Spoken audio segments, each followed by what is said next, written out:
Hey, how's it going, neighbors? This is Ed here with etrailer.com, and today we're going to take a look at the Yakima JetStream Crossbars for your 2025 Kia Sportage. Now, adding crossbars to your vehicle is going to give you the ability to take advantage of all this negative space on top of your car to get those bigger, bulkier items on the road. Now, being a Kia Sportage owner, you know you're kind of limited as far as internal space, so let's take a look and see how this is going to help you out. Now, as far as your capacity, the bars are rated for 165 pounds, but definitely check your Kia manual to make sure what your rooftop capacity is and plan accordingly. Now, as far as the JetStream bars, they have a very similar shape to an airplane wing, and what that does for you, it cuts through the wind a lot easier, reducing noise and drag.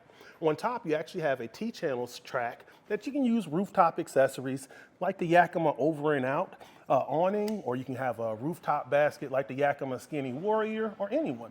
With the size of this is going to work for just about any rooftop accessory, not just Yakima. So if you already have existing products, go ahead and throw it on your roof. Now, as far as our towers, the TimberLine towers are going to give you a lot of flexibility as far as how they wrap around your bars. Since there are no fixed mounting points, you can adjust it for the spread of whatever you need. And as far as security, out the box, you're just going to have this knockout here, but you can add Yakima same key system locks and have a same key for all of your Yakima accessories. Send us a photo, leave a comment, ask a question, show us how you do it, because we just like having that back and forth because we're just a community of enthusiasts. So now that we have everything set up in front of us, all we need is a tape measure and your included Yakima tool. I went ahead and installed the rear bar, and then we can go ahead and get this going. Being that you have raised rails, it's super easy. We're just gonna pop off this end cap here, and then we're gonna align our bracket right here, making sure everything is pointing away. We're just gonna slide it down the track. Now, I already went ahead and measured for where my center point is going to be. That's right about 41 inches. So I'm gonna get that aligned.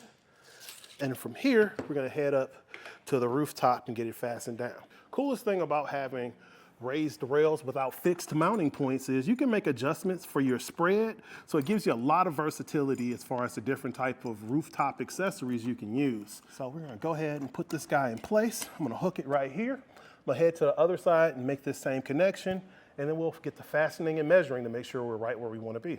So now that we have our crossbars on top, we can make any side-to-side adjustments before we actually fasten using the nut that's on the inside of here. Since I'm pretty good with where my bars are, I'm gonna go ahead and torque that down. The cool thing about this is actually a torque wrench. So once you get to the specified torque requirement, it's gonna click. I always go for 3 clicks just because it makes me feel good. So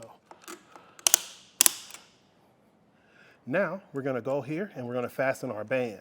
Now, one thing I found is that it can kind of pull a little bit. So you're gonna fasten a little bit here, go to the other side a little bit again, until you finally get it completely tight.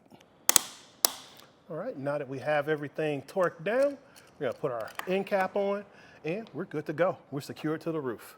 This has been a look at the Yakima JetStream Roof Rack for your 2025 Kia Sportage. I'm Ed, this is eTrailer, and you have a great day.